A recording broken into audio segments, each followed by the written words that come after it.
হযরতে বেলাল হাবশী রাদিয়াল্লাহু তাআলা আনহুর কাছে ভালো লাগছে, তাই উনি একদিন, 2 দিন, 3 দিন এমন ভাবে খবর নিতে নিতে এক পর্যায়ে হযরতে বেলাল হাবশী রাদিয়াল্লাহু তাআলা আনহু আল্লাহর হাবিবের হাতে হাত রেখে কালিমা পড়ে মুসলমান হয়ে গেছে। হযরতে বেলাল হাবশী রাদিয়াল্লাহু তাআলা আনহু মুসলমান হয়ে গেলেন।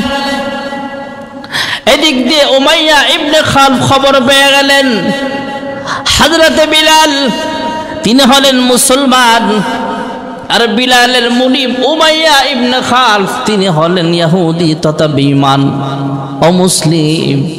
উনি বিলালকে ডাক দিয়ে একবার প্রাথমিকভাবে জিজ্ঞাসাবাদ করলেন, হ্যাঁ বেলাল, শুনতে পাইলাম তুমি নাকি মুহাম্মাদের ধর্ম গ্রহণ করে মুসলমান হয়ে গেছো। কয় হ্যাঁ। সুবহানাল্লাহ বলেন। হযরতে বেলাল হাবশী রাদিয়াল্লাহু তাআলা আনহু উনি বলে দিলেন, হ্যাঁ আপনি আমার মুনিব হতে পারেন, কিন্তু আমার আসল মালিক হলো আল্লাহ।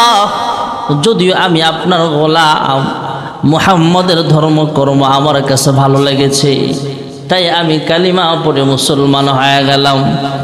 উমাইয়া ডাক দিয়া বলে, হ্যাঁ বিলাল, আমার বাড়িতে থাইকা আমার ঘরে খাবার খায়া আমার গোলাম হওয়ার পরও তুমি মুহাম্মাদের ধর্ম কেন পালন করলা? আমার অনুমতি না নিয়ে কেন মুসলমান হইলা? বিলাল ডাক দিয়া বলে, হ্যাঁ মুনিব উমাইয়া ইবনে খালফ, মুসলমান হওয়ার জন্য কাহারও অনুমতি লাগে না। আল্লাহ তাআলা যাকে কবুল করে সেই কালিমা পড়ে মুসলমান হয়ে যাবে। আর জোরে কর।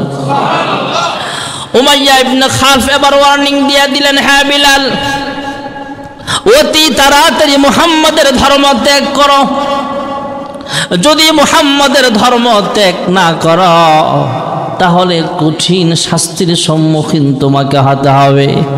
হযরতে বিলাল তারপরও আল্লাহর নামের জিকির ছাড়তে রাজি হয় না। হযরতে আবু বকর সিদ্দিক রাদিয়াল্লাহু তাআলা আনহু একদিন রাস্তা দিয়ে যায়, বিলালের কান্না মাখা কণ্ঠের আল্লাহর জিকির শুনতে পাইলেন। জোরে কোন সুবহানাল্লাহ। পুরা মক্কাবাসী জানতে পারলেন, সবার কাছে প্রসিদ্ধ হয়ে গেছে যে বিলাল তার মুনিবের কাছে নির্যাতনের শিকার হয়ে গেছে। উমাইয়া ইবনে খালফ হযরত বিলাল যেহেতু তার দাস, তার গোলাম, তাই গোলাম হযরত বিলালকে পিঠের কাপড় গেঞ্জিটা খুইলা কাপড় চোপড় খোলে। এইভাবে হযরত বিলালকে মরুভূমির উত্তপ্ত বালুর উপরে সাইখা দেয়, এর উপরে আবার পাথর চাপা দেয়, দিয়া বলে, হ্যাঁ বিলাল, এখনো সময় আছে, কালিমা ছাড়িয়া দাও। হযরত বিলাল ডাক দিয়া বলে, হ্যাঁ মুনিব আমার, আপনার গোলাম আমি হতে পারি, কিন্তু আমি হলাম আল্লাহর বান্দা, আমি কালিমা ছাড়তে রাজি হব না। জোরে কোন সুবহানাল্লাহ। হযরত বেলাল হাবশী রাদিয়াল্লাহু তাআলা আনহুর ঈমানের বলদিস আরো বাড়তেছে। জুলুমের শিকার হওয়ার পরও আল্লাহর জিকির ছাড়ে না। হযরত বিলালের জিহ্বার মধ্যে একটা পেরাক মারা হয়েছিল, এই জন্য বিলাল মুয়াজ্জিন হওয়ার পরও আশহাদু স্পষ্ট বলতে পারত না। হযরত বিলাল নির্যাতনের শিকার হলেন। হযরত আবু বকর সিদ্দিক রাদিয়াল্লাহু তাআলা আনহু একদিন বিলালকে ডাক দিয়া বলে, হ্যাঁ বিলাল, আমার আল্লাহ তো এমন আল্লাহ যে আল্লাহকে জোরে বললো যেমন শোনে, আস্তে বললো যেমন শোনে, আলিমুম বিযাতিস সুদূর। আমার আল্লাহকে মনে মনে ডাকলে অন্তরের খবরটাও আমার আল্লাহ জোরে কোন জানে কি জানে না। হ্যাঁ বিলাল, আল্লাহর নামটা জোরে জোরে বলার কারণে যেহেতু তোমার মুনিব উমাইয়া ইবনে খালফ তোমাকে নির্যাতন করে, তোমার উপরে আঘাত করে, জুলুম করে, তাই তুমি আল্লাহর নামের জিকিরটা আস্তে আস্তে কইরো। বিলাল সম্মতি জানাইলেন, কিন্তু হযরত আবু বকর সিদ্দিক রাদিয়াল্লাহু তাআলা আনহু আরেকদিন রাস্তা দিয়া যায়। আগের দিন যেইভাবে হযরতে বিলালের কান্না মাখা কণ্ঠে শুনেছিলেন আল্লাহু আহাদ, আল্লাহ আল্লাহু আহাদ, কুল হুয়াল্লাহু আহাদ, আল্লাহুস সামাদ, লাম ইয়ালিদ ওয়া লাম ইউলাদ ওয়া লাম ইয়াকুল লাহু কুফুয়ান আহাদ। হযরত বিলাল শুধু বলে আহাদ আহাদ আহাদ বলে চিল্লায়। যতই আল্লাহর নামের জিকির করো, উমাইয়া ইবনে খালফের মনটা নরম হয় না, বারবার আক্রমণ করে, জুলুম করে, অত্যাচার করে। তারপরও বিলাল শুধু আল্লাহু আহাদ বলে চিল্লায়। পরবর্তীতে আবু বকর আবার জানতে চাইলেন, হ্যাঁ বিলাল, তোমাকে আগে একদিন বলেছিলাম আল্লাহর নামের জিকিরটা তুমি আস্তে আস্তে কইরো, কারণ আমার আল্লাহ জোরে বললো যেমন শুনে, আস্তে বললো আমার আল্লাহ শুনতে পায়, অন্তরে অন্তরে কিছু বললো আমার আল্লাহ শুনতে পায়। জোরে কোন সুবহানাল্লাহ। হযরতে বিলাল ডাক দিয়া বলে, হ্যাঁ ভাই আবু বকর, আমার মুনিব যখন আমার উপর অত্যাচার করে, আমার মুনিব যখন আমার উপরে জুলুম করে, আমার কিচ্ছু মনে থাকে না। আমার জিহ্বাটা লড়ায়া লড়ায়া যখন আমি আল্লাহর জিকির করতে থাকি, আল্লাহ আল্লাহ আল্লাহর নামের জিকির করতে থাকি, হে ভাই আবু বকর, আল্লাহর কসম করে বলি রে ভাই, আমার শারীরিক কষ্ট, মানসিক কষ্ট আল্লাহর নামের জিকিরের বরকতে মুহূর্তের মধ্যে আল্লাহ তাআলা দূর করিয়া দেয়। তুমি পারো করতে মোচন অভাব দুঃখী লোকের, তুমি পরম মুক্তি দাতা মালিকে জগতের, তোমার কাছে চাই যে পানা আমরা প্রতিদিন, তোমার দয়ায় পূর্ণ আমার সারা নিশিদিন। জোরে ডাক দেন আল্লাহ, মোহাব্বতে আল্লাহ। হযরতে বিলাল এত জুলুমের শিকার হওয়ার পরও আল্লাহর নাম ছাড়ে না। একদিন হযরতে আবু বকর সিদ্দিক রাদিয়াল্লাহু তাআলা আনহু উমাইয়া ইবনে খালফ জিজ্ঞেস করলেন, হ্যাঁ উমাইয়া, বিলালকে এত নির্যাতন করা হয়, অত্যাচার করা হয়, তোমার কি ধারণা বিলাল কি আসলেই মুসলমানই ছেড়ে দিবে নাকি? ইমানদার থেকে ইমানের পথ থেকে ফিরে আসবে কিনা? উমাইয়া ইবনে খালফ আবু বকরকে বলে, হে আবু বকর, বিলালকে এত অত্যাচার করার পরও, জুলুম করার পরও কালিমা ছাড়তে রাজি হয় না। আবু বকর আবার জিজ্ঞেস করলেন, হে উমাইয়া, তোমার কি ধারণা? তোমার কি ধারণা বিলাল কি আসলেই কালেমা ছাড়বে কিনা? আরো জুলুম করার পরও কয় না, এত অত্যাচার করলাম, শারীরিক নির্যাতন, মানসিক নির্যাতন, সব অত্যাচার করার পরও হযরত বিলাল ডাক দেয়া বল, হ্যাঁ উমাইয়া, আপনি আমার মুনিব হতে পারেন, আমার জান দিতে পারি, কিন্তু আমার ঈমান ছাড়তে রাজি হব না। জোরে কোন সুবহানাল্লাহ। উমাইয়া বলে, হ্যাঁ আবু বকর, বিলাল আসলেই মুসলমানের পথ থেকে ফিরে আসবে না। হযরত আবু বকর বলে, সে যেহেতু মুসলমান হয়ে গেছে আর তুমি হলে বেঈমান, অতএব এই গোলামটাকে বাজারে বিক্রি করে দিলেই পারো। উমাইয়া ডাক দিয়া বলে, হ্যাঁ আবু বকর, সে দেখতে কালো, আবার আমি মারতে মারতে তাকে আরো অচল করে ফেলেছি। এই বিলাল একজন কর্মঠ শক্তিশালী মানুষটাকে আমি দুর্বল বানায় ফেলেছি, অতএব বাজারে বিক্রি করতে গেলে কয়েক পয়সার দাম দিয়েও কেউ তাকে কিনে নেবে না। আবু বকর ডাক দেয়া বলে, তারপরেও তাকে মেরে কি লাভ? তাকে যেহেতু মারতে মারতে দুনিয়া থেকে বিদায় করে ফেলার পরও সে কালেমা ছাড়তে রাজি হয় না, অতএব উমাইয়া, আমি আবু বকর তাকে কিনতে চাই, দাম কত তুমি বলো? সুবহানাল্লাহ। হযরত আবু বকর উমাইয়ার কাছ থেকে মোটা অঙ্কের টাকা দিলেন। উমাইয়া বললেন, এত লাগবে। যখন আমাদের সমাজে একটা কথা আছে যে পড়ে থাকলে দাম নাই, সম্পদ অনেক দামি, কিন্তু এটা পড়ে রয়েছে কোনো দাম নাই, আপনি ধরবেন তো এটার দাম বেড়ে যায়। এতক্ষণ বলতেছে বাজারে বিলালকে বিক্রি করতে গেলে এক পয়সারও দাম নাই। কয় কেন? কয় তারে মারতে মারতে তারা অনেক দুর্বল করে ফেলছে, আবার দেখতে অসুন্দর কালো, তাকে কে নিবে? আবু বকর যখন বললেন দাম বলো, তখন উমাইয়া ইবনে খালফ বুঝতে পারছে যে আবু বকর কিনবে, তখন সে চড়া দাম চায় গেছে।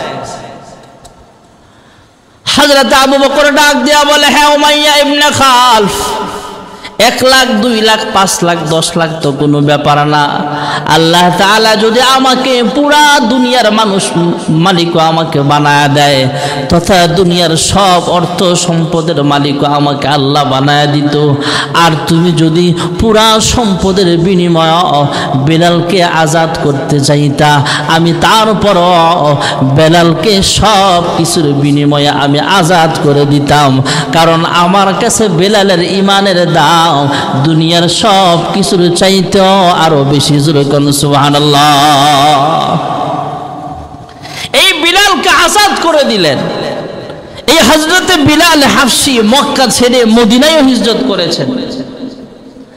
আল্লাহর হাবিবের সাহাবী হযরতে বিলাল হাবশী রাদিয়াল্লাহু তাআলা আনহু দেখতে কালো মানুষ, কিন্তু আল্লাহর রাসূল এবং আল্লাহ রাব্বুল আলামিনের হুকুমে আল্লাহর হাবিব মসজিদে নববীর মুয়াজ্জিন বানাইলেন। এখনো যারা হাজী সাহেব মদিনায় সফরে যান দেখবেন সবচেয়ে দূরে একটা মসজিদ আছে, মসজিদ আবু বকর মদিনার কাছাকাছি জায়গায়, মসজিদে ওমর মসজিদে নববীর কাছাকাছি, মসজিদে যুন্নুরাইন ওসমান ইবনে আফফান রাদিয়াল্লাহু আনহুর নামে যে মসজিদ, এটাও কাছাকাছি জায়গায়।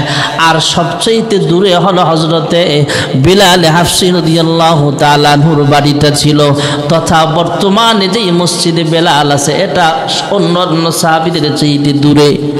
তবে আবু বকর ওমর ওসমান তাদের মসজিদের চাইতে হযরতে বিলালের মসজিদটা দূরে। হযরতে বিলাল মসজিদে নববীর মুয়াজ্জিন, ফজরের ওয়াক্তে আযান দেয়, নামাজের আযান দেয়, ইকামত দেয়, আর ইমামতি করেন আল্লাহর হাবিব রাহমাতুল লিল আলামিন। জোরে কোন সুবহানাল্লাহ। হযরতে বিলাল হাবশী রাদিয়াল্লাহু তাআলা আনহু হঠাৎ করে একদিন আল্লাহর হাবিব রাহমাতুল লিল আলামিন এশার নামাজের পর হযরতে বিলালকে ডাক দিয়া বলে, হ্যাঁ বিলাল, ফজরের নামাজ থেকে তোমার আর আযান দিতে হবে না, কারণ এখন সাহাবীদের সংখ্যা অনেক বেড়ে গেছে। সাহাবায়ে কেরাম রাসূলের কাছে আইসা বলতেছেন, ইয়া রাসূলুল্লাহ, ইয়া হাবিবাল্লাহ, এখন তো আমাদের সাহাবায়ে কেরামদের মধ্যে অনেক ভালো কারি সাহেব আছে, আমাদের সাহাবায়ে কেরামদের মধ্যে সুন্দর কণ্ঠওয়ালা মুয়াজ্জিন আছে, অতএব পুরাতন মুয়াজ্জিন বেলাল যেহেতু আশহাদু আল্লা ইলাহা ইল্লাল্লাহ ক্লিয়ার করে বলতে পারে না, আবার এমন কালো মানুষ, এই গোলাম যারা গোলামকে আর মুয়াজ্জিন রাইখা লাভ নাই, আগের মুয়াজ্জিন পাল্টায়া দেন, নতুন করে একজন সুন্দর সুরেলা কণ্ঠের মুয়াজ্জিন রাখেন। সাহাবায়ে কেরাম যখন এই আবেদন জানাইলেন, 1 দিন 2 দিন 3 দিন এমন পিড়াপিড়ির পর আল্লাহর হাবিব রাহমাতুল লিল আলামিন বিলালকে বলে দিলেন, হ্যাঁ বিলাল, তুমি ফজরের ওয়াক্ত থেকে আযান দিতে হবে না, নতুন মুয়াজ্জিন রাখা হয়েছে। হযরতে বিলাল হাবশী রাদিয়াল্লাহু তাআলা আনহু আল্লাহর হাবিবের জবান থেকে এই কথা শোনার পর নিজের রুমে চলে গেলেন। অন্যান্য মানুষ ঘুমায়, হযরত বিলাল ঘুমায় না, সারা রাত এমন ভাবে আল্লাহর কাছে কান্নাকাটি আরম্ভ করে দিল, হ্যাঁ পরওয়ারদিগার আলম, ওগো মালিক আল্লাহ, আমি হলাম গোলাম জাদা গোলাম, ধনী হওয়া আর গোলাম হওয়া এটা আমার কোনো হাতে না। এ আল্লাহ, আমাকে কেন তুমি কালো বানাইলা? আমাকে কেন গোলামের ঘরে জন্ম নেওয়াইলা? এ আল্লাহ, আমাকে কেন গোলাম জাদা গোলাম বানাইলা? হে পরওয়ারদিগার আলম, এইগুলো কিন্তু আমার কোনো অপরাধ নয়। হে আল্লাহ, আমাকে মসজিদে নববীর মুয়াজ্জিন বানানো হয়েছে, তুমি আল্লাহর পক্ষ থেকে ফয়সালা হয়েছিল, আমাকে মসজিদে নববীর মুয়াজ্জিন নিয়োগ করা হয়েছে, কিন্তু আজকে আমার মুয়াজ্জিনের চাকরিটা চলে গেল। আয় আল্লাহ, আমার কি অপরাধ? আমি কেন মুয়াজ্জিনি থেকে অব্যাহতি পেলাম? আয় আল্লাহ, আমার মনটা কান্দে জানে আমি কেন গোলাম জাদা গোলাম হলাম, কেন আমি কালো হলাম, আমার জিহ্বায় কেন সমস্যা হলো। আল্লাহ, জিহ্বায় যে সমস্যা হয়েছে এটা তো আমার কারণে হয় নাই, এটাও তো তোমার জিকির করার অপরাধে আমার সাবেক মুনিব ছিল হযরত উমাইয়া ইবনে খালফ, সে আমার উপর নির্যাতন করেছে, অত্যাচার করেছে। আয় আল্লাহ, তোমার কাছে বিচার দিলাম, আমার মুয়াজ্জিনের চাকরিটা কেন গেল? সুবহানাল্লাহ বলো। হায়রে, আমরা তো ওই যে শুরুতে বললাম অট্টালিকা মসজিদ হচ্ছে কিন্তু বরকত থেকে খালি হচ্ছে। আমিও যে একজন মুয়াজ্জিনকে বিদায় করব, আমি যে একজন ইমামকে বিদায় করব, আমি যে একজন খতিবকে বিদায় করছি, তার মনে কষ্ট আছে কিনা সেটাও তো দেখতে হবে।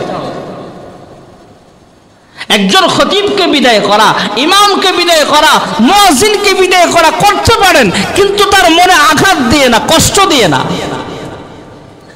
হযরত বিলাল হাবশী রাদিয়াল্লাহু তাআলা আনহু যেভাবে আল্লাহর কাছে দরখাস্ত করেছে, একজন ইমাম, একজন মুয়াজ্জিন যদি রাতের বেলা এইভাবে কান্নাকাটি করে আপনার জন্য বদদোয়া করে, কোন দিক দিয়ে ক্ষতি হবে টের পাবেন না। জোরে কোন ঠিক না বেঠি? টেরই পাবেন না কোন দিক দিয়ে ক্ষতি হচ্ছে। এই জন্য আমাদের সতর্ক হতে হবে। আমরা যারা সমাজের মুসল্লি, কমিটি হোক আর গায়ের কমিটি হোক, সবাই সতর্ক থাকতে হবে। আমার দ্বারা উপকার না হোক ইমাম সাহেবের, আমার দ্বারা মুয়াজ্জিনের উপকার না হোক, আমার দ্বারা মসজিদের উপকার না হোক, ক্ষতি যাতে না হয়। হযরত বিলাল হাবশী রাদিয়াল্লাহু তাআলা আনহু রাতের বেলা আল্লাহর কাছে কান্নাকাটি করে। ফজরের সময় নতুন মুয়াজ্জিন, সুন্দর কণ্ঠওয়ালা মুয়াজ্জিন আযান দিয়ে ফেলছে, কিন্তু আলো হয় না, তথা ফজরের জামাতের সময়টা এখনো হচ্ছে না। আল্লাহর হাবিব পেরেশান, সাহাবায়ে কেরাম পেরেশান।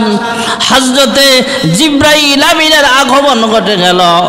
ইয়া রাসূলুল্লাহ, ইয়া হাবিবাল্লাহ, মসজিদ নববীতে এখনো কেন আজান হয় না? মসজিদ নববীতে আজান না হওয়া পর্যন্ত সকাল হবে না। জোরে কোন সুবহানাল্লাহ। আল্লাহর হাবিব রাহমাতুল লিল আলামিন জানায়া দিলেন, হ্যাঁ জিবরাইল, অন্যান্য দিনের চাইতে আরো সুন্দর কণ্ঠওয়ালা মুয়াজ্জিন আজকে আযান দিয়েছে। হযরতে জিবরাইল আমিন জানায়া দিলেন, ইয়া রাসূলুল্লাহ, ইয়া হাবিবাল্লাহ, হযরত বিলাল যখন আযান দেয়, বিলালের আযান আরশ আজিম পর্যন্ত পৌঁছিয়া যায়।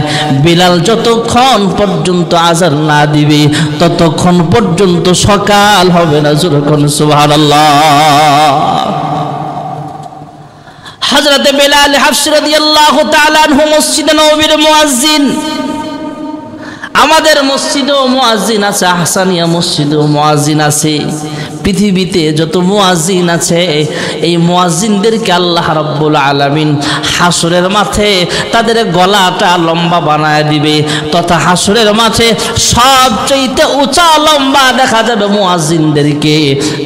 হাসরের মাঠের মানুষগুলো জিজ্ঞেস করবে, হ্যাঁ আল্লাহর ফেরেশতারা, এই লম্বা লম্বা মানুষগুলো কারা? জবাব আসবে, এই মানুষগুলো 5 ওয়াক্ত নামাজে যেমন বলতো আল্লাহু আকবার, কি বলতো? আর জোরে বলেন, যেমন ভাবে আল্লাহু আকবার বলতো, তথা আল্লাহ সবচাইতে বড়, সৃষ্টি জগতের মধ্যে আল্লাহ সবচেয়ে সৃষ্টিকর্তা হিসেবে বড়, আল্লাহ রাব্বুল আলামিন সবচাইতে বড়, আল্লাহ তাআলার গুণগান গাইতো, আল্লাহর প্রশংসা করতো এই মুয়াজ্জিনরা। এই মুয়াজ্জিন আল্লাহর বড়ত্ব প্রকাশ করতো। আল্লাহু আকবারের মাধ্যমে মানুষের আজান শুরু হইতো, এই মানুষদেরকে নামাজের দিকে আহ্বান করতো।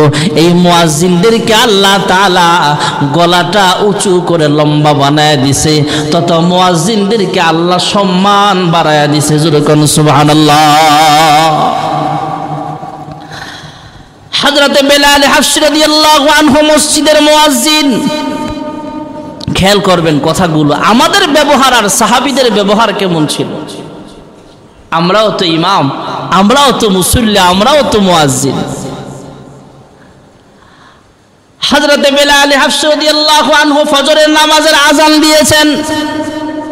সাহাবায়ে কেরাম সব মসজিদে উপস্থিত হয়ে গেছে। কিন্তু ইমাম সাহেবের কোনো খবর নাই। ইমাম সাহেবের খবর নিয়ে দেখা গেছে যে ইমাম সাহেব কই। ইমাম সাহেব রুমে তালাশ করে খবর পাইলেন আল্লাহর হাবিব রাহমাতুল্লিল আলামিন সম্ভবত এখনো ঘুমে আছেন, ঘুম থেকে জাগ্রত হয় নাই। জোরে কোন সুবহানাল্লাহ। হয়তো সেদিন তাহাজ্জুদের নামাজ পড়ে ঘুমায় গেছে। হযরত আবু বকর সিদ্দিক রাদিয়াল্লাহু আনহু যখন এই খবর পাইলেন, অন্যান্য সাহাবীরা আবু বকরকে বললেন, হ্যাঁ ভাই আবু বকর, আপনি যেহেতু পয়গম্বরের হিজরতের সাথী আর আপনি হলেন মুরব্বী আল্লাহর হাবিবের শ্বশুর, আপনি একটু যান, আপনার মেয়ের জামাইরে একটু ডাক দেন তথা আল্লাহর হাবিব রাহমাতুল্লিল আলামিনকে ঘুম থেকে জাগান। হযরত আবু বকর ডাক দিয়ে বলে, শ্বশুরের জায়গায় শ্বশুর রাখো, দামি সাহাবীর জায়গায় দামি জিনিস রাখো, কিন্তু আল্লাহর হাবিবকে ঘুম থেকে জাগানোর মতো ভাষা আমার সাহস সেই নাই। জোরে কোন সুবহানাল্লাহ।